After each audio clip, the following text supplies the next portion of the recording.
Hello बच्चों, agree object institute के digital platform पर आपका हार्दिक स्वागत करता हूं। तो स्टूडेंट्स, आज अपनी बात करेंगे उद्यान विज्ञान के अंतर्गत अपने पास पोमोलॉजी सीरीज चल रहा था और उसके अंतर्गत बच्चों आज अपने पास लेक्चर है 30 नंबर। ओके, यानी कि 13वां लेक्चर है और ये लेक्चर बच्चों स्पेशल किस पर रहने वाला है? आज अपने डिजीज ऑफ फ्रूट्स क्रॉप करेंगे,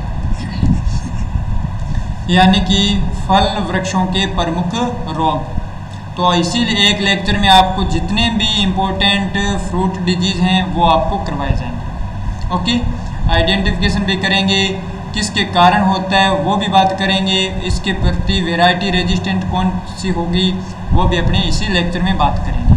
तो आप बने रहें हमारे साथ। जिन बच्चों ने अभी तक चैनल को सब्सक्राइब नहीं किया है तो वो स्टूडेंट सब्सक्राइब करें, लाइक करें, शेयर करें और बने रहें। तो यहाँ बच्चों अपने पास आज बात किसकी कर रहे हैं? डिजीज ऑफ फ्रूट क्रॉप्स की। तो इस प्रकार के सिम्टम होते हैं। ओके, तो यहाँ से बात करें नेक्स्ट। चलो, तो फर्स्ट अपने पास कौन सी क्रॉप है बच्चों? आम की।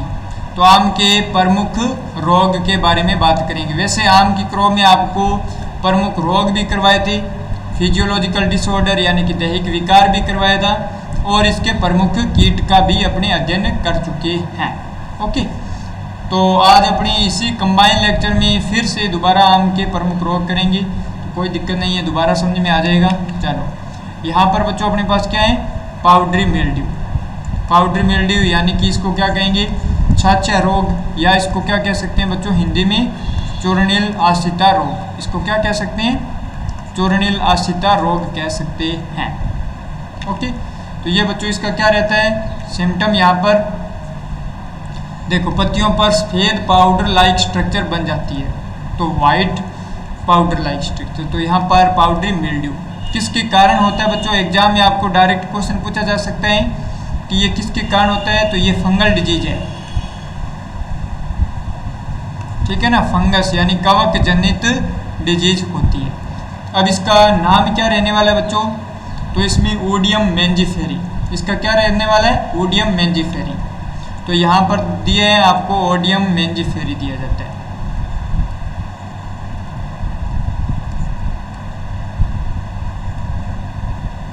ठीक है ना, ओडियम मेंजिफेरी हो गया। तो ये आपको कवक भी याद करना पड़ेगा। हाँ सर हम करेंगे, आप पढ़ाएं और हम करें ना याद, ये हो नहीं सकता ना। चलो, दिखाई देती है बच्चों ये कवक कब दिखाई देती है? तो कवक बच्चों फरवरी मार्च में दिखाई देती है। फरवरी मार्च में आपको पता होना चाहिए कि इसमें क्या रहता है? फ्लावरिंग टाइम रहता है, तो उस टाइम ये दिखाई देती है। कौन? Powdery mildew. प्रतिरोधी किस्म कौन सी है बच्चों? लाल सिंदूरी।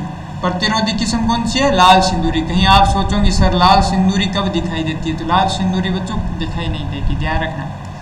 तो ये प्रतिरोधी वेराइटी है, यानी कि रेजिस्टेंट वेराइटी है लाल सिंदूरी। ये आपको किसके प्रति है? तो पाउडरी मिल्ड्यू के प्रति है या छाछा रोग के प्रतिरोधी वेराइटी है। ओके, अब देखो पाउडरी मिल्ड्यू का आपको मैनेजमेंट करना है, यानी कि इसका प्रबंधन करना है या कहीं कंट्रोल करना है। तो 0.1% का क्या? केराथेन का छिड़काव करना होगा। 0.1% का केराथेन का। या अपने पास बच्चों सल्फर डस्ट का छिड़काव किया जाता है। पाउडरी मिल्ड्यू का है तो आप तुक्का भी लगा सकते हैं कि सर हाँ इसमें सल्फर डस्ट का छिड़काव किया जाना चाहिए। तो उम्मीद करता हूँ कि ये आपको समझ में आ गया होगा। पाउडरी मिल्ड्यू ऑफ ये किसका रहने वाला बच्चों? मैंगो। मैंगो का डिजीज है ना, आम का। किसके कारण होगा? कवक के कारण होगा। कवक का नाम क्या होगा? ओडियम मेंजिफेरी। आप मेरे साथ बोलें, ओडियम मेंजिफेरी, आपको याद हो जाएगा। ठीक है, ये अपने पास कब दिखाई देती है? अब सोचो आप कि ये कब दिखाई देती है? जब फ्लावरिंग टाइम होगा उस टाइम। तो फ्लावरिंग टाइम कब होगा बच्चों? अपने पास फरवरी मार्च में होगा। और फरवरी मार्च में है तो फिर इसमें प्रतिरोधी किस्म कौन सी लगाएं? तो अपने पास लाल सिंदूरी। ठीक है, और इसका कंट्रोल सर मैनेजमेंट कैसे करें? तो बच्चों केराथेन या सल्फर डस्ट डालना पड़ेगा। चलो उसी प्रकार अब नेक्स्ट बढ़ते हैं। तो यहाँ पर अपने पास बच्चों एंथ्रेक्नोज या श्याम वर्ण, ठीक है ना, एंथ्रेक्नोज या श्याम वर्ण। सर ये रोग भी किसका है? आम का है बच्चों। ये किसका है? आम का है। ओके, अब ये इसमें सिम्टम आपको दिखाई दे दिए, एंथ्रेक्नोज यानी कि श्याम वर्ण ब्लैक लाइक स्ट्रक्चर बन जाती है, ये देखो इस प्रकार की। ओके, तो अब ये भी किसके कारण होता है, ये भी अपने पास कवक के कारण होता है, कवक के कारण होता है। तो अब इसमें भी कवक कौन सा होता है, तो इसमें आपको एंथ्रेक्नोज से याद करोगे, कोलेक्ट्रोट्राइकम, कोलेक्ट्रोट्राइकम ग्लोइस्पेरोइड्स।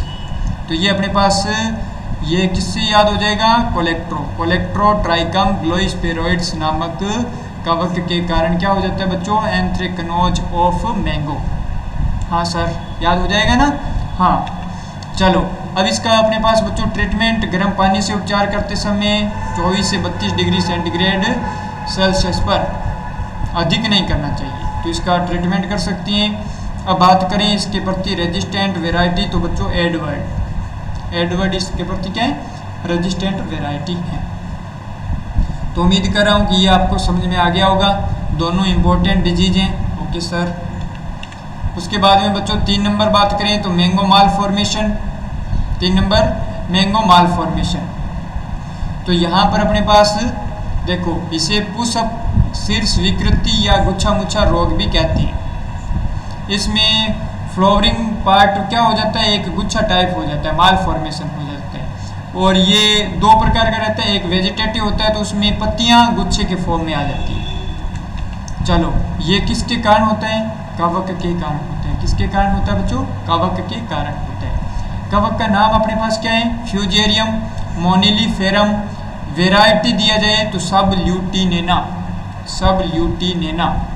ओके, तो इसको आपको याद करना पड़ेगा। ओके सर, याद करेंगे, साथ में आप नोट्स मेंटेन कर रहे होंगे, करना होगा बच्चों।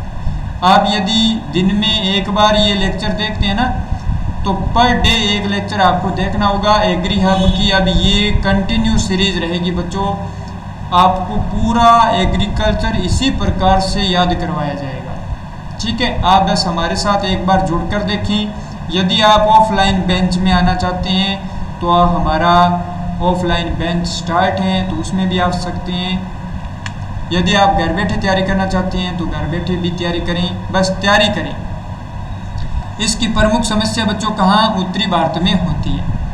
ओके, और इसके प्रति संवेदनशील किस्मों की बात करें तो बच्चों चौसा व बॉम्बे ग्रीन। सर चौसा की आपने अन्य खास बात बताई थी, तो बच्चों ये चौसा क्या होती है, सबसे मीठी वेराइटी, सबसे मीठी किस्म होती है। आम की सबसे मीठी वेराइटी कौन सी है, चौसा। अब देखो, ये अपने पास 2 प्रकार का रहेगा, वेजिटेटिव माल फॉर्मेशन। इसमें क्या होता है बच्चों, पत्तियां गुच्छे का रूप ले लेती है, और यहाँ पर अपने पास इनफ्लोरेसेंस यानी कि पुष्पक्रम माल फॉर्मेशन होता है। तो ये 2 प्रकार का रहेगा। ओके सर, 1 नंबर अपने पास वेजिटेटिव माल फॉर्मेशन, 1 नंबर अपने पास क्या है, वेजिटेटिव माल फॉर्मेशन। तो ये यहाँ पौधे की पत्तियाँ गुच्छों में बदल जाती है 1 नंबर में। ओके सर, 2 नंबर इनफ्लोरेसेंस माल फॉर्मेशन, यानी कि फ्लोरल दिया जा सकता है या पुष्प क्रम दिया जाएगा। तो इसमें अपने पास पुष्प क्रम है, वो छोटी छोटी पत्तियों में जैसे गुच्छों के रूप में बदल जाता है। तो आपको याद हो गया होगा। ओके सर, तो बच्चों अभी तक अपने आम के कितने डिजीज पढ़ चुके हैं। 1 नंबर सर पाउडरी मिल्ड्यू था। ओके, 2 नंबर एंथ्रेक्नोज यानी श्याम वर्ण रोग था। 3 नंबर बच्चों मैंगो माल फॉर्मेशन था। तीनों ही किसके द्वारा हो रहे थे, कवक जनित थे। ओके सर, चलो अब इसका बच्चों कंट्रोल, वैसे आपको बताया था कि जो यहाँ पर मैंगो माल फॉर्मेशन से ग्रसित पुष्पक्रम है उनको काट करके हटा देना चाहिए, और कटे हुए स्थान पर आपको बताया था कि प्लानोफिक्स यानी नेफ्थलीन एसिटिक एसिड का छिड़काव करना चाहिए। तो यहाँ देखो, काट छांट करके पौधे के प्रभावित भाग को क्या करना चाहिए बच्चों, हटा देना चाहिए। क्या करना चाहिए, हटा देना चाहिए। 2 नंबर पॉइंट अपने पास देते हैं तो प्लानोफिक्स यानी कि बच्चों नेफ्थलीन एसिटिक एसिड का 200 ppm का पुष्प आते समय छिड़काव करना चाहिए। जब पुष्प क्रम आ रहे हैं उस टाइम इसका छिड़काव करना चाहिए। अब अपने पास बच्चों नेक्स्ट, तो ये अपने पास इम्पोर्टेंट थे। अब आपको सर अन्य डिजीज भी नहीं है क्या, तो बच्चों एक बार आपको इतना याद करें, अन्य डिजीज माइनर हैं। इन्हीं में से ज़्यादातर क्वेश्चन आते हैं और बच्चों क्या होता है, इम्पोर्टेंट को देना पड़ता है। क्या होता है, इम्पोर्टेंट को देना पड़ता है। अब अपने पास 2 नंबर क्रॉप कौन सी है, नींबू वर्गीय फल फ्रूट है। तो नींबू वर्गीय फलों के प्रमुख रोग आपको याद करवाएंगे। ओके सर, इन्हीं में से बच्चों क्वेश्चन आने के चांस रहते हैं। इन्हीं में से क्या रहते हैं, क्वेश्चन आने का चांस रहता है। चलो 1 नंबर बच्चों अपने पास क्या है, गमोसिस या गमोदित भी लिखा मिल सकता है हिंदी में, गमोदित रोग, गमोसिस। चलो इसमें बच्चों यहाँ तने से क्या है, गम लाइक स्ट्रक्चर बन जाता है। सर इस प्रकार के सिम्टम होते हैं क्या, हाँ बच्चों, ये आप फील्ड में जब भी जाओगे तो इस प्रकार आप प्लांट पर देखकर पहचान सकते हैं कि यहाँ ये प्लांट किससे ग्रसित है, गमोसिस डिजीज से ग्रसित हैं। चलो ये किसके द्वारा होता है बच्चों, कवक जनित रहता है, कवक जनित रोग होता है। फाइटोप्थेरा स्पीसीज मानी जाती है। इसकी स्पीसीज कौन सी होती है, कवक जनित में फाइटोप्थेरा स्पीसीज। ओके, अब बात करें लक्षण, तो देखो पत्तियों तथा अन्य भागों पर गोंद जैसा चिपचिपा पदार्थ दिखाई देता है। तो इसके सिम्टम क्या है बच्चों, जैसे कि आपने देख लिया। तो यहाँ पर रटने की कोई आवश्यकता नहीं है। यदि आप एग्री हब के साथ बने हैं तो एग्रीकल्चर में आपको रटने की कोई आवश्यकता नहीं है। सर हमारे को कवक तो याद नहीं हो रहे, तो बच्चों कवक तो आपको लिखकर याद करने पड़ेंगे कि ये इस रोग का ये कवक है और इस कवक का ये नाम है। तो बच्चों ये तो थोड़ा बहुत याद करना होगा। ओके सर, याद करेंगे। चलो अब बच्चों सिट्रस कैंकर, ये सिट्रस वर्ग का सबसे इम्पोर्टेंट रोग होता है, ठीक है ना, सिट्रस कैंकर।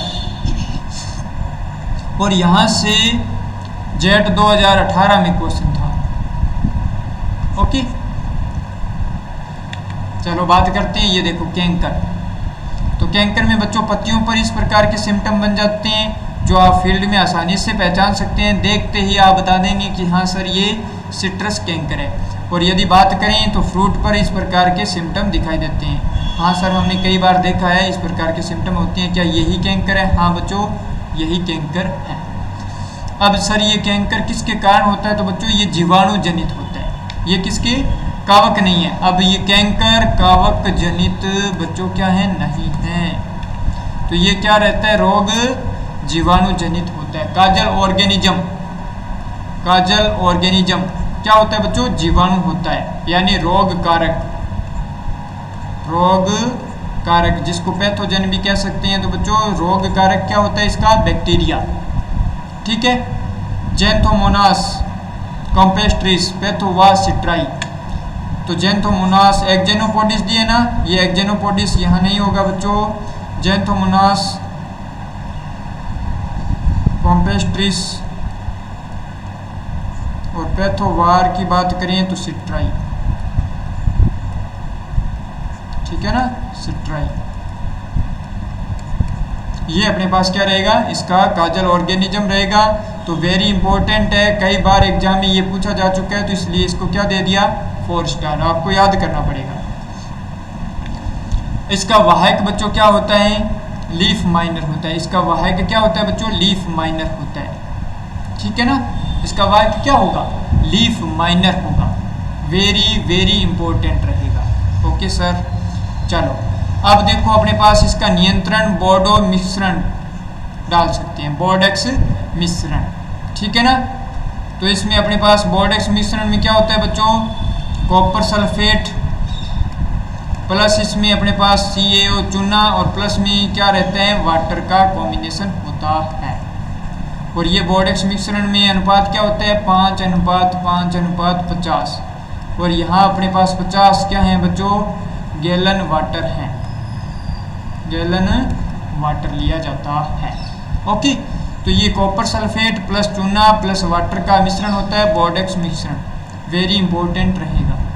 चलो तो यहाँ से अब देखो बच्चों, यहाँ से क्वेश्चन 4 स्टार दिया है ना, तो क्वेश्चन वाहक का तो 100% पूछा जाता है, वाहक का 100% पूछा जाता है। चलो सर आपको वाहक, हमारे को सभी चीज़ों के वाहक बताओ। कई बार पूछा जाता है सर ग्रीनिंग रोग होता है सिट्रस में, उसका वाहक क्या हो जाता है, कैंकर का क्या हो जाता है, तो सभी बताएंगे। तो अब देखो आपको एक ट्रिक बता रहा हूँ मैं वाहक याद करने जैसे यहाँ पर अपने पास यूँ मानो कि CGT कंपनी आई थी, CGT कंपनी, ठीक है ना, CGT कंपनी थी, हाँ सर CGT कंपनी थी।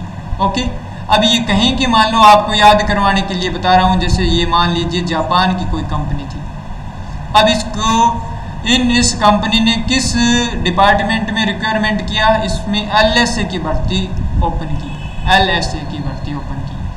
तो बस आपको यदि ये नाम याद है ना, तो बच्चों एग्जाम में आपका कोई भी क्वेश्चन गलत नहीं होगा। कैसे, देखो ये है अपने पास रोग, ऊपर वाला भाग क्या है रोग का, और ये इसका क्या है भाग बच्चों वाहिक का। सर हम समझे नहीं, बता देते हैं बच्चों। ओके, देखो यहाँ पर कैंकर है, कैंकर रोग है, ये किसके द्वारा, वाहिक इसका क्या होगा बच्चों, यहाँ पर लीफ माइनर, वाहिक क्या होगा लीफ माइनर।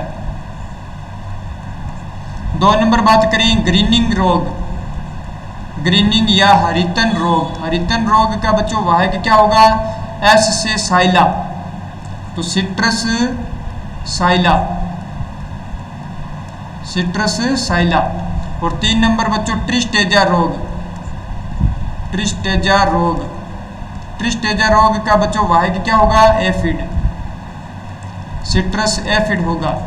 ओके, और इनके बच्चों नाम भी आपको क्या होंगे याद करने होंगे, तो आपका कोई भी क्वेश्चन गलत नहीं होगा। जैसे साइला का डाइफोरिना सिट्राई, डाइफेरिना सिट्राई दिया जाता है, डाइफेरिना सिट्राई नाम याद हो जाएगा। एफिड का बच्चों टोक्जोप्टेरा, एफिड का नाम क्या होगा टोक्जोप्टेरा, टोक्जोप्टेरा सिट्रिसिडा, सिट्रिसिडा, टोक्जोप्टेरा सिट्रिसिडा हो जाएगा। लीफ माइनर में अपने पास फाइलोग्निस्टिस, फाइलोग्निस्टिस, फाइलोग्निस्टिस सिट्रेला। तो ये इस प्रकार आपको नाम याद हो जाएगा। ओके, तो यहाँ से मेनली मेरा कहने का बच्चों औचित्य इतना ही है कि आपको ये रोग याद होना चाहिए कि ये रोग यानी कैंकर रोग है तो लीफ माइनर के द्वारा फैलेगा, ग्रीनिंग रोग है तो ये सिट्रस साइला से फैलेगा, ट्रिस्टेजा रोग है तो एफिड के द्वारा फैलेगा। तो आप इस चीज़ को इतना याद कर लेना, बस ये रोग हैं, ये वाहक हैं, बस ये कंपनी मैंने वैसे याद करवा दी। ओके सर,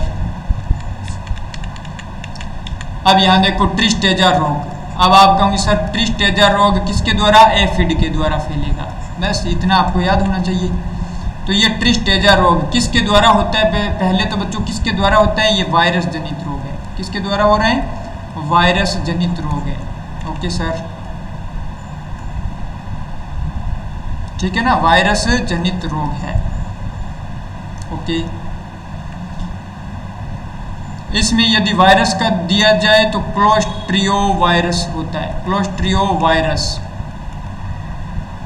क्लोस्ट्रियो वायरस दिया जाता है। चलो वाहक बच्चों क्या होता है, एफिड, एफिड वाहक होगा। ओके, तो ट्रिस्टेजा रोग का वाहक कौन है, एफिड। ओके सर, तो ये इसमें सिम्टम दिए जाते हैं। चलो पादप इंडिकेटर प्लांट का डायरेक्ट क्वेश्चन पूछा जाते हैं कि ट्रिस्टेजा रोग का सूचक प्लांट या संवेदनशील प्लांट कौन सा होता है बच्चों, कागजी लाइम या एसिड लाइम होता है। क्या होता है, एसिड लाइम या कागजी लाइम होता है, जिसका नाम याद करना जरूरी होता है। सर हमारे को याद है सिट्रस ओरेंटिफोलिया, ओरेंटिफोलिया। ओके सर, सिट्रस ओरेंटिफोलिया होता है क्या, हाँ बच्चों सिट्रस ओरेंटिफोलिया होता है। चलो अब उसके बाद में बच्चों सिट्रस ग्रीनिंग, ग्रीनिंग या हरितन रोग, क्या लिखा मिल सकता है, हरितन रोग। ओके सर, हरितन रोग। ओके, तो ये सर ग्रीनिंग आपने बताया था, देखो CGT कंपनी थी और उसमें LSA की भर्ती थी, तो ग्रीनिंग रोग का वाहक बच्चों क्या था, साइलर था। ओके सर, ये ग्रीनिंग रोग है, देखो यहाँ से आप देख रहे हैं ना, पत्तियाँ एक साइड से ग्रीन हो जाती है और एक साइड से ये देखो फ्रूट हो गया, यहाँ पर अपने पास लीव्स हो गई। तो इसको ये बच्चों किसके कारण होती है, माइकोप्लाज्मा जनित है। ये रोग किसके कारण होता है बच्चों, माइकोप्लाज्मा जनित है। ठीक है ना, माइकोप्लाज्मा जनित रोग। यदि माइकोप्लाज्मा ऑप्शन ना दिया जाए तो अपने पास बच्चों ये क्या हो जाता है, कवक जनित रोग होता है। चलो सॉरी, कवक नहीं रहेगा, माइकोप्लाज्मा नहीं होगा तो यहाँ पर जीवाणु जनित रोग होगा, जीवाणु जनित रोग होगा, ठीक है ना, जीवाणु जनित रोग होगा। ओके, वेरी वेरी इंपॉर्टेंट है, ध्यान रखना होगा कि ग्रीनिंग रोग किसके कारण होता है, जीवाणु जनित। यदि जीवाणु ऑप्शन में नहीं है तो फिर माइकोप्लाज्मा हो जाएगा। ओके, यदि माइकोप्लाज्मा है और जीवाणु दोनों ही हैं तो बच्चों ये जीवाणु जाएगा। वाहक क्या होता है बच्चों इसका, सिट्रसाइला होगा। वाहक क्या होगा, सिट्रसाइला। सर डाइफोरिना सिट्राई, इसका नाम क्या होता है, डाइफोरिना सिट्राई। ओके, बस ये इतनी इंपॉर्टेंट डिजीज था। केले के रोग की बात करें तो केले में बच्चों पनामा विल्ट रोग। सर हाँ, केले के क्रो में आपने करवाया था पनामा विल्ट। प्रतिरोधी वैरायटी भी आपने बताया था सर पूवन। ओके बच्चों, तो ये देखो पनामा विल्ट आप पहचान गए होंगे, ये क्या है, पनामा विल्ट। किसका, बनाना का, पनामा विल्ट ऑफ बनाना, केला। तो यहाँ पर कारण क्या रहता है बच्चों इसका, कवक रहता है, फ्यूजेरियम ऑक्सीस्पोरम। ये कवक का क्या होता है बच्चों, नाम होता है, आपको याद करना होगा। ट्रीटमेंट की बात करें तो चूना से उपचार कर सकते हैं, और प्रतिरोधी किस्म आपको यहाँ पर याद करवा दिया सर, पनामा से पूवन, पनामा से पूवन। तो ये इसका सिम्टम रहता है, देखो बच्चों। फिर बात करते हैं bunchy top of banana, bunchy top of बनाना। ये कारण क्या रहता है बच्चों, वायरस जनित डिजीज रहती है, वायरस जनित डिजीज रहती है। और वाहक किसका क्या होता है बच्चों, एफिड। वाहक किसका क्या होता है बच्चों, एफिड, जिस पर मैं 3 स्टार दे रहा हूँ, कई बार एग्जाम में पूछा जा चुका है। Aphid Pentalonia nigronervosa, Pentalonia nigronervosa. Sir ये सब याद करना होगा क्या, हाँ बच्चों, nigronervosa, Pentalonia nigronervosa, इसका क्या होता है बच्चों, नाम होगा। ओके, सबसे पहले फिजी केरल में 1891 में इसको देखा गया था। वैसे इसको कहाँ से लाया गया था, भारत से लाया गया था, सॉरी श्रीलंका से लाया गया था। भारत में इसे श्रीलंका से लाया गया था, और सबसे खतरनाक बीमारी मानी जाती है बंची टॉप ऑफ बनाना। इसके लिए बच्चों अपने पास वायरस जनित है तो डाइमेथोएट यानी कि रोगर का छिड़काव करेंगे 0.3% का, हो जाएगा याद। हाँ सर आप पढ़ा रहे हैं, याद ना हो ऐसा हो नहीं सकता। चलो बच्चों, आप कहाँ जुड़े हैं, एग्री हब के साथ जुड़े हैं, और एग्री हब के इस डिजिटल प्लेटफॉर्म पर आप कंटिन्यू बने रहें। आपको एग्रीकल्चर में 100% विश्वास दिलाता हूँ कि इंक्रीमेंट होगा आपका, यानी कि नॉलेज में इंक्रीमेंट होगा। बस आपको जितना डेली का टारगेट दिया जाता है एक लेक्चर का, ईमानदारी से देखें। केले का मोको डिजीज, मोको डिजीज, ठीक है ना, मोको, ये बच्चों किसके कारण होता है, आपका सर ये जीवाणु जनित रोग होता है। तो ये जीवाणु जनित रोग होता है बच्चों, ये इस प्रकार देखो प्लांटिंग में सिम्टम आपको दिखाई दे जाएंगे। बैंकर डिजीज होता है सूडोमोनास सेलेनेसीरम, सूडोमोनास सेलेनेसीरम, ये इसका क्या रहेगा, बॉटनिकल, सॉरी इसका नाम रहेगा किसका, जीवाणु का। अब यहाँ पर अपने पास कोंकण डिजीज, कोंकण, तो इसमें बच्चों इस प्रकार के सिम्टम रहते हैं कोंकण में। तो ये वायरस जनित रोग है, और वायरस का वाहक क्या है बच्चों, एफिड है। वायरस का वाहक क्या है बच्चों, एफिड है। ओके, पेंटालोनिया नाइग्रो नर्वोसा इसका भी नाम रहता है। तो यहाँ पर कोंकण डिजीज संबंधित हैं बनाना से, मोको डिजीज संबंधित हैं बनाना से, जीवाणु जनित है। मौका मिला किसको, जीवाणु को, मोको मिला किसको, जीवाणु को, इस प्रकार याद करें। पनामा विल्ट है तो पनामा विल्ट, विल्ट बच्चों जनरली फंगस से होती है, तो पनामा विल्ट किसका है, बस केले का है। पनामा विल्ट आपका हो जाएगा फ्यूजेरियम ऑक्सीस्पोरम, और प्रतिरोधी किस्म पूवन हो जाएगी। तो इस प्रकार आप याद कर सकते हैं। चलो अब बात करते हैं नेक्स्ट बच्चों, पपीता के रोग। तो यहाँ पर पपीता में कॉलर रोट या तना गलन रोग, कॉलर रोट या तना गलन, ये देखो स्टेम, यहाँ भूमि के पास से स्टेम रोट हो जाता है, तो तना गलन या कॉलर रोट हो जाता है, कवक जनित रहेगा। किसके द्वारा होते हैं, कवक जनित होते हैं। सबसे खतरनाक बीमारी है और ये मृदा जनित पूछा जाता है कि ये रोग किस प्रकार के बच्चों, सीड सोइल बोर्न डिजीज है, सोइल बोर्न डिजीज है ये। हो जाएगा याद? Okay sir. पीथियम अफेनिडर्मेटम, इसका कवक का नाम क्या रहता है? पीथियम अफेनिडर्मेटम। ये इंपॉर्टेंट आपको याद करना पड़ेगा। फिर बात करते हैं बच्चों आर्द्र गलन, डंपिंग ऑफ, ये भी कवक जनित बीमारी रहती है। ओके, नर्सरी की सबसे खतरनाक बीमारी है और ये किसके द्वारा होती है बच्चों? कवक जनित है। इसमें देखो यहाँ पर ये नर्सरी अवस्था में बहुत भयंकर अटैक रहता है इसका, डंपिंग ऑफ या आर्द्र गलन का। ओके, अब बात करते हैं अपने पास देखो next, leaf curl of papaya. Leaf curl जब भी नाम आएगा बच्चों जनरली क्या होता है बच्चों, ये अपने पास वायरस जनित रहता है, वायरस जनित डिजीज रहता है। तो यहाँ पर ये क्या रहेगा? वायरस जनित बीमारी है। लीफ कर्ल ऑफ पपाया दिया जाएगा तो इसमें देखो ये सिम्टम ए नंबर, फिर पत्तियाँ इस प्रकार की हो जाती है, भयंकर अटैक हो जाता है, ये देखो सी डी, यानी कि इसमें आप आसानी से पहचान सकते हैं कि इसमें वायरस का अटैक हुआ है। वाह के क्या होता है बच्चों? सफ़ेद मक्खी होता है, बेमेसिया टेबेसाई। इसका नाम क्या रहता है? बेमेसिया टेबेसाई। ओके, बेमेसिया टेबेसाई उत्तर भारत की एक ये सामान्य बीमारी रहती है, किसमें? पपीता। फिर अपने पास बच्चों root knot nematode of papaya, तो जड़ सूत्रकृमि रोग, ये मेलेडोगाइन स्पीसीज द्वारा होता है और इसका कंट्रोल बच्चों कार्बाफ्यूरॉन 10 से 15 ग्राम प्रति पौधा डालना चाहिए यदि जड़ों में निमेटोड की समस्या है तो। अब अपने पास अमरूद के प्रमुख रोग। सर आपने अमरूद का प्रमुख रोग तो क्रॉप जब करवाया उस टाइम भी करवाया था? हाँ बच्चों करवाया था। इसमें भयंकर रोग कौन सा लगता है बच्चों? विल्ट लगता है। कौन सा लगता है? Wilt of गवावा। तो यहाँ देखें उकठा रोग या विल्ट रोग, तो ये भी कवक जनित बीमारी है। देखो इसमें प्लांट क्या हो जाता है? पूरा सूख जाता है। प्लांट क्या हो जाता है? पूरा सूख जाता है। कवक जनित बीमारी है। फ्यूजेरियम ऑक्सीस्पोरम पैथोवार सीडी, तो फ्यूजेरियम ऑक्सीस्पोरम पैथोवार कौन सा दिया जाता है? या वेराइटीज अपने पास कौन सी दी जाती है? पैथोवार या वेराइटीज सीडी, ये दिया जाता है। ओके, तो ये भी अपने पास क्या रहता है बच्चों? इंपॉर्टेंट होता है। अब इसको सर्वप्रथम कहाँ देखा गया था? इलाहाबाद में 1935 में देखा गया था। फ्रूट के देखो सिम्टम इस प्रकार के। क्षारीय मृदा में प्रकोप इसका क्या रहता है बच्चों? अधिक रहता है। वैसे आपको बताया था कि ये इसको क्षारीय मृदा में नहीं उगाना चाहिए। प्रतिरोधी वैरायटी की बात करें तो बच्चों इसकी क्या रहती है? इलाहाबाद सफ़ेदा रहती है। कौन सी? इलाहाबाद सफ़ेदा।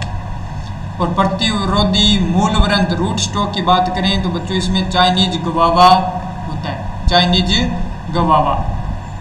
फ्रेडरिच स्टेलेनियम इसका नाम था, फ्रेडरिच स्टेलेनियम इसका क्या था?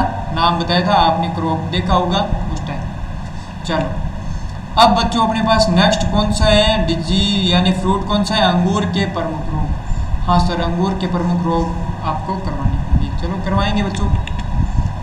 इसमें अपने पास मृदु रोमिल आशिता रोग या तुलासिता रोग कह सकते हैं, या बच्चों इसको क्या कहते हैं? डाउनी मिल्ड्यू, या इसको क्या कहते हैं? डाउनी मिल्ड्यू,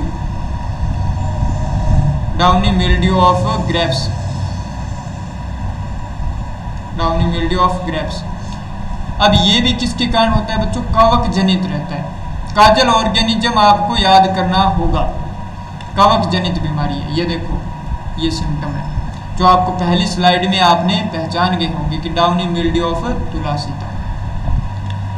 चलो सबसे खतरनाक बीमारी है किसकी है बच्चों? अंगूर की है। किसके कारण होता है? तो रोग कारक इसका क्या होगा बच्चों? कवक होगा। रोग कारक क्या होगा? कवक होगा। प्लाज्माफोरा विटिकोला इसका क्या रहता है बच्चों? कवक का नाम रहता है। क्या रहता है? प्लाज्माफोरा विटिकोला। तो ये इसके लिए मैं दे रहा हूँ बच्चों 3 स्टार। ये आपको कवक याद करना पड़ेगा क्योंकि इम्पोर्टेंट को क्या होता है बच्चों? देना पड़ता है। इम्पोर्टेंट को क्या होता है? देना पड़ता है। तो आपके एग्जाम में 100% मिलेंगे। प्लाज्माफोरा विटिकोला, इसके लिए भी बोर्डेक्स मिश्रण का प्रयोग किया गया था। सर्वप्रथम बोर्डेक्स मिश्रण को बनाया किसने था? प्रोफेसर मिलार्डेट ने। संबंधित कौन है? प्रोफेसर मिलार्डे, ये संबंधित रहते हैं। ठीक है ना, फ्रांस के साइंटिस्ट थे, फ्रांस में बनाया था। चलो, तो सितंबर माह में सल्फर द्वारा भी इसका उपचार किया जा सकता है, यानी सल्फर डस्ट भी डाल सकते हैं। तो ये आपको बोर्डेक्स मिश्रण का आपको याद करना होगा। Downy mildew of grapes important हैं बच्चों, कितने स्टार का है, ये 3 स्टार डिजीज हैं, तो इसको 100% अलग से नोट्स मेंटेन कर सकते हैं। ओके, चलो, मैंकोजेब या कॉपर ऑक्सीक्लोराइड 0.3% का भी आप छिड़काव कर सकते हैं।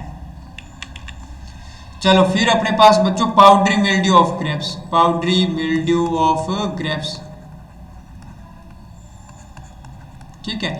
तो अंगूर का चूर्णिल आसिता रोग या पाउडरी मिल्ड्यू, या बच्चों क्या लिखा मिल सकता है हिंदी में, छाछा रोग, छाछा रोग। ओके, यह भी किसके कारण होता है बच्चों, कवक जनित होता है। ये भी इसमें देखो पत्तियों पर, स्टेम पर, फ्रूट पर ज़्यादा भयंकर अटैक रहता है, powder like structure, white powder like structure बन जाती है। चलो, ये भी किसके कारण होता है बच्चों, कवक जनित रोग होता है। किसके कारण होता है, कवक जनित रोग होता है। कवक का नाम एरिसाइफी वीटी, एरिसाइफी वीटी। सर अंगूर का नाम क्या था, विटिस विनिफेरा, विटेसी कुल का था। कैस्पियन C2 आर्मेनिया रीजन इसका क्या था, ओरिजिन पैलेस। क्रोमोसोम नंबर कितने थे बच्चों, 38, ठीक है। इसका खनी योग्य भाग क्या था, पेरिकार्प। तो ये सब चीज़ें आपको याद होनी चाहिए। जितना आपको करवाया है उतना आप मेंटेन करें, आप मेहनत करें खुद के नोट्स में। सर हमारे को नोट्स प्रोवाइड करवा दो, क्यों भाई, यदि आप मेहनत कर रहे हैं तो आपके नोट्स अपने खुद बनाए ना। आपको कंटेंट हम दे रहे हैं, अच्छा से अच्छा कंटेंट देने की कोशिश कर रहे हैं, बस आप इतनी तो मेहनत करें। चलो, इसका केराथिन उपचार क्या रहता है बच्चों, सर आपने बता दिया तुक्का लगाने के लिए। ओके, पाउडरी मिल्ड्यू कोई डिजीज रहती है तो उसके लिए केराथिन या सल्फर डस्ट आपको ऑप्शन दिया जाएगा। अंगूर का पियर्स रोग, पियर्स रोग होता है बच्चों, एक पियर्स होता है। तो यहाँ देखें, ये इस प्रकार के पत्तियों पर ये पियर्स लाइक स्ट्रक्चर बन जाती है, यानी एक उठा हुआ दिखाई देता है, ये देखो, ठीक है ना। ये अपने पहचान सकते हैं वाइन्स के द्वारा। तो ओके, इसमें अपने पास यहाँ से अपने पास देखो, ये किसके कारण होता है, जीवाणु जनित रोग होता है। किसके कारण होता है, जीवाणु जनित रोग है। रोग रोधी मूल व्रंत, रूट स्टॉक वेरी इंपॉर्टेंट बताया था टेम्पल पियर्स के लिए। ओके, वैसे इनमें और कौन कौन से रूट स्टॉक लिए थे अपने, 16-13 फाइलोजेरा रोग के प्रतिरोधी था। अब अपने पास बेर के प्रमुख रोग, बेर की क्रॉप के। तो बच्चों यहाँ पर अपने पास पाउडरी मिल्ड्यू या चूर्णिल आसिता ऑफ बेर हो जाएगा, ठीक है। ये भी किसके कारण रहता है बच्चों, कवक जनित रहता है। किसके कारण होता है, कवक जनित होता है। तो इसमें भी देखो पाउडरी मिल्ड्यू इन्फेक्शन, यहाँ पर फ्रूट पर सफेद पाउडर लाइक स्ट्रक्चर बन जाता है। अब देखो इसमें अपने पास क्या है, कवक जनित है, तो कवक का नाम भी याद करना होगा। तो ये रोग कारक क्या है बच्चों, कवक है, ठीक है ना। तो इसमें भी अपने पास ओडियम जुजुबी वेराइटी इंडिका होता है। तो यहाँ पर ओडियम दिया है ना, ओडियम जुजुबी वेराइटी इंडिका, तो ये आपको याद करना पड़ेगा। सर ये सभी याद करने हैं क्या, तो बच्चों एक टेबल फॉर्म बनाएं जिसमें रोग का नाम लिखें, रोगजनक का नाम लिखें कि ये कवक द्वारा हो रहा है या वायरस द्वारा हो रहा है या अपने पास जीवाणु द्वारा हो रहा है। ओके, और उसमें रोग कारक का नाम लिखें। आगे अपने पास कोई रेजिस्टेंट वेराइटी है या विवरण में आप नोट्स तैयार कर सकते हैं। टेबल फॉर्म में मेहनत करें, आपको याद हो जाएगा, 100% याद हो जाएगा। उत्तरी भारत में बेर की सबसे खतरनाक बीमारी है बच्चों ये। ओके सर, और उपचार आपको बता दिया कि पाउडरी मिल्ड्यू लग गया तो केराथिन 0.2% का छिड़काव करना चाहिए। अब अपने पास बच्चों यहाँ पर देखो अनार के प्रमुख रोग। ओके सर, तो यहाँ पर झुलसा रोग, बैक्टीरियल ब्लाइट। तो जब भी बैक्टीरियल नाम दिखाई दे गया तो अब आप कहूँ सर ये जीवाणु द्वारा होगा क्या, हाँ बच्चों ये जीवाणु द्वारा होगा। किसके द्वारा होगा, जीवाणु जनित रोग है। तो बैक्टीरियल ब्लाइट, इसमें ये देखो झुलस जाते हैं, ये देखो अपने पास। ओके, तो ये रोग जनक इसका क्या होगा, जीवाणु। रोग कारक क्या है बच्चों, जीवाणु होगा। ओके सर, जीवाणु का नाम जेंथोमोनास एक्जेनोपोडिस, ये इसमें जेंथोमोनास एक्जेनोपोडिस लगेगा अनार का ब्लाइट में। ओके, इससे अपने पास महाराष्ट्र में बच्चों नोडल ब्लाइट के नाम से भी जाना जाता है, नोडल ब्लाइट, या इसको तेलिया रोग के नाम से भी जाना जाता है। तो महाराष्ट्र में इसे तेलिया रोग या इसको क्या कहते हैं, नोडल ब्लाइट के नाम से भी जाना जाता है। अब अपने पास बच्चों नेक्स्ट क्रॉप है आंवला। तो आंवला के प्रमुख रोग कौन से हैं? तो आंवला का प्रमुख रोग में बच्चों एक रस्ट लगता है, आंवला रस्ट, ठीक है ना। तो आंवला रस्ट लगता है। अब जैसे रस्ट का नाम आया तो बच्चों ध्यान रखना, जनरली रस्ट किसके द्वारा होती है, कवक के द्वारा होती है। जनरली कोई भी क्रॉप है उसमें रस्ट लग गया तो वो कवक जनित हो गया। वैसे आपको याद रखना होगा एक अलग से red rust of T, red rust of T, इसका भी क्वेश्चन आया था। तो ये रेड रस्ट ऑफ टी है ना, चाय का लाल कीट रोग, ये बच्चों किसके द्वारा होता है, कवक के द्वारा नहीं होगा। ये किसके द्वारा होगा, शैवाल के द्वारा होगा। किसके द्वारा होगा, शैवाल के द्वारा होगा। तो इसको स्टार दे देना, बस आपको कोई परेशानी नहीं आएगी। चलो सर, तो ये अपने पास रस्ट हैं। देखो इस प्रकार के सिम्टम रहती हैं, रस्ट ऑफ फ्रूट्स पर और रस्ट ऑन लीव्स पर। तो यहाँ पर आपको पता लग गया कि रोग कारक क्या है बच्चों, कवक है। रोग कारक क्या है, कवक है। कवक का नाम याद करना होगा, रावेनेलिया एम्बेलिका। रावेनेलिया एम्बेलिका इसका क्या रहेगा, रोग कारक यानी कवक का नाम रहेगा, रावेनेलिया एम्बेलिका। Okay sir. ये बच्चों क्या रहती है, ओटोसियस रस्ट रहती है, ओटोसियस रस्ट होती है, यानी कि एकल परपोषी रस्ट होती है, एकल परपोषी। इसका कोई अन्य होस्ट नहीं होता है, तो ये इंपॉर्टेंट रस्ट मानी जाती है, वेरी इंपॉर्टेंट। ये उतना ही इंपॉर्टेंट रस्ट है जितना बच्चों लाइन सीड रस्ट है, लाइन सीड रस्ट है, लाइन सीड रस्ट। मेलोमसेरा लीनी वो भी ओटोसियस रस्ट मानी जाती है। तो हाथी झोल किस्म सबसे ज़्यादा ग्रसित है, यानी आंवला की सबसे ज़्यादा संवेदनशील किस्म कौन सी होगी, हाथी झोल, या इसका अन्य नाम क्या था बच्चों, फ्रांसिस था। इसका अन्य नाम क्या था अपने पास, फ्रांसिस था ना। तो फ्रांसिस इसके प्रति संवेदनशील किस्म। और ये आंवला की बच्चों क्या रहती है, प्रमुख बीमारी होती है। तो यहाँ बच्चों अपने पास ये आज का लेक्चर यहीं फिनिश होता है। Thanks for watching. उम्मीद करता हूँ कि ये लेक्चर भी आपको अच्छा लगा होगा। यदि अच्छा लगा है तो लाइक करें, चैनल को अभी तक सब्सक्राइब करें, नहीं किया तो सब्सक्राइब करें। जैसे ही आपको वीडियो अपलोड होगा आपको तुरंत नोटिफिकेशन मिल जाएगा, आप अपनी क्लास घर बैठे देख सकते हैं।